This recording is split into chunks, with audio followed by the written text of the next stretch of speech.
યુવાન વિપુલભાઈને આપણી સામે તાદૃશ કરતા લખે છે, 20 વર્ષ થયા હશે વાતને જ્યારે વિપુલ કલ્યાણીનો પ્રથમ પરિચય થયેલો. ટટ્ટાર શરીર, તામ્રવર્ણના ગોખલામાં 2 ચમકતી આંખો, માથે શાહુડીના પીછા જેવા વાળ, દાઢી તેમજ માથાના વાળ સમાન શીલના, ખાદીના સફેદ લેંઘા ઉપર સફેદ અથવા તો આછા રંગનું પહેરણની ચોકી કરતી બંડી, પગમાં ગ્રામોદ્યોગના ચંપલ અથવા સેન્ડલ, ખભે અધમણ વજનનો થેલો, કર્ણના કવચ કુંડળની જેમ વળગેલો. થેલો ભૂલે ચૂકે રહી જાય તો એમનું કવચ હરાઈ જાય. મળે ત્યારે એમનું ખુશહાલ વ્યક્તિત્વ ઉભરાઈને સામાન્ય માથાબોળ તરબોળ કરી નાખે.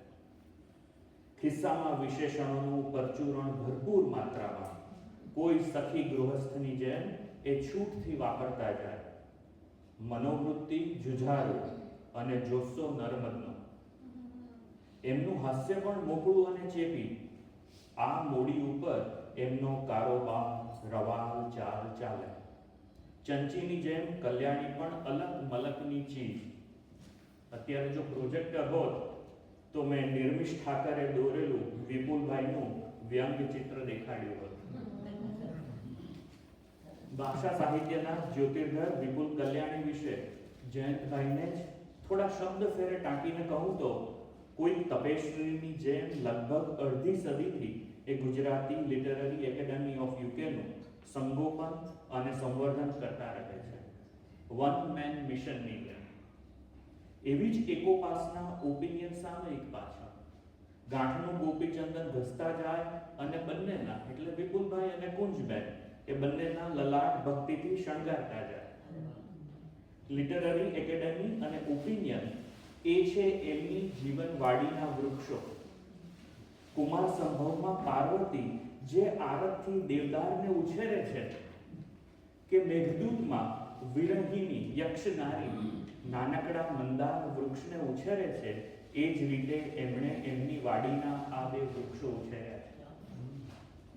જયંતભાઈ સિવાય બીજા ઘણા લેખકોએ ગુજરાતી ડાયસ્પોરા, ભાષા શિક્ષણ, સાહિત્ય, જાગતિક સમસ્યાઓ ને સંદર્ભે વિપુલભાઈ વિશે લખ્યું છે, ઇન્ટરવ્યૂ કર્યા છે, જેમાં દીપક બારડોલીકર તેમજ આરાધના ભટ્ટ સાથેના સંવાદો ગુજરાતી સાહિત્ય અકાદમીની વેબસાઇટ ઉપરથી તમે મેળવી શકો છો. વિપુલભાઈ તેમજ કુંજબેન બંને સાથે દ્રષ્ટિબેન પટેલના સંવાદની ભાળ યુટ્યુબ ઉપર ખાખાખોળા કરીને મેળવી શકાય. દીપકભાઈના મતે બ્રિટનમાં ગુજરાતી ભાષાને સતત વિકસતી અને પાંગરતી રાખવા ખાતર વિપુલભાઈ સતત કાર્યશીલ રહ્યા છે. એમણે સાહિત્યની મહેફિલો કે માત્ર મુશાયરા નથી યોજ્યા, બલકે ભાષાની જાળવણી અને વિકાસ ખાતર શિક્ષણ વર્ગો ચલાવ્યા છે અને પાઠ્યપુસ્તકો તૈયાર કરાવવા, શિક્ષકો પેદા કરવા જેવા નક્કર કાર્યો પણ કર્યા છે. ડાયસ્પોરિક સાહિત્યના સંપાદનો પણ કર્યા છે. દીપકભાઈ એમની કૃતિ ગુર્જરીનું છાપરુંમાં જે પંક્તિ ટાંકી એમાં સુપેરે જ કહે છે કે કેવો માણસ છે શું કહું લોકો, ગુર્જરીનું છે છાપરું લોકો. તો 3 દેશો ભારત, ટાન્ઝાનિયા અને બ્રિટનના અનુભવો ધરાવનાર વિપુલભાઈને આરાધના બહેન વૈશ્વિક સ્તરે ડાયસ્પોરા સાહિત્ય પ્રવૃત્તિના પર્યાય તરીકે ઓળખાવે છે. બળવંત જાનીએ વિપુલભાઈના ચૂંટેલા લેખો લઈને ડાયસ્પોરા નિબંધોનો સંગ્રહ પ્રગટ કર્યો છે, પરંતુ એમના અનેક લેખો હજી વ્યવસ્થિત રીતે સંગ્રહિત થવાના બાકી. આશા રાખીએ કે કેતન રૂપેરા જેવા સંપાદકની લગન સૂઝબૂઝના સહારે આપણને વિપુલભાઈનો અપ્રગટ અક્ષરલોક જલ્દીથી સુલભ થાય. મારી દ્રષ્ટિએ ઉમાશંકર જોશી વિશ્વ ગુજરાતી સન્માનથી સુશોભિત એવા ગુજરાતી ડાયસ્પોરાના આ મુઠ્ઠી ઊંચેરા માનવીનું પ્રદાન બહુ આયામી છે.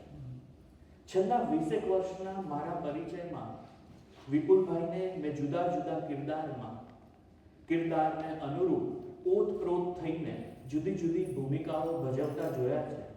વિપુલભાઈ